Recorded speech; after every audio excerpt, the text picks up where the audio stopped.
نو مور او پلار دا د جنت چې دوه دروازې دي او یا دا د جهنم دوه دروازې دي. نو که چای خیال وساتو د جنت دوه دروازې ورته میلاو شولې او که خیال یې ونه ساتو نو د جهنم دوه دروازې ورله کولاو شولې. نو د والدینو رضا دا د الله جل شانه رضا ده. او حدیث مبارک کې راځي نبی علیہ السلام صحابه کرامو ته وفرمایلی کم یو کس د مور پلار فرمانبردار دی او د رحمت او د محبت په نظر سره مور او پلار ته یو دی دواړو ته پلار ته یا مور ته چې د محبت او د رحمت په نظر سره وکتل نو د یو قبول شوي حج چې الله جل شانه ثواب ورکړي. حج باندې نن سبا څومره خرچ راځي څومره کړاو او تکلیفي او بیا هم پته نه لګي چې قبول شو کو قبول نشو څومره په اسانه باندې میلاویږي.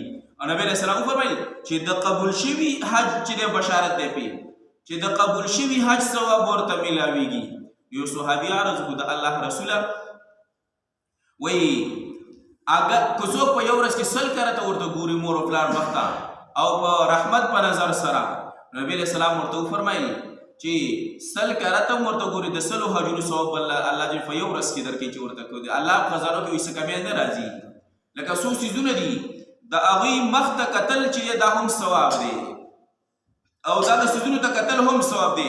بیت الله شریف ته کتل د محبت او رحمت په نظر سره چې دا د الله کور دی هغه ته چې ناس صرف ورته ګوري اجر ثواب درته ملاويږي. دا نیکی د عبادت دی. دغه رنګي د مور او پلار مخ ته کتلم په دغه نیت سره چې د زما مور او پلار دی دا زما جنت دی د محبت په نظر سره کتل په دې ول الله جل د قبول شوی حج دې ثواب ورکړي. قران ته کتل یو مؤمن باندې سبق عبادت کسانو موږ سبق نه دی ویلي چې قران ته اسی ګوري په دې د الله جل شانو اجر ثواب درکړي. اول د عالم مخ ته کتل د محبت او رحمت په نظر سره چې دا د الله جل شانو د دین چې د هغه عالم دی دا چې د خورول کوي نو دې رحمت نظر باندې هم الله جل شانو اجر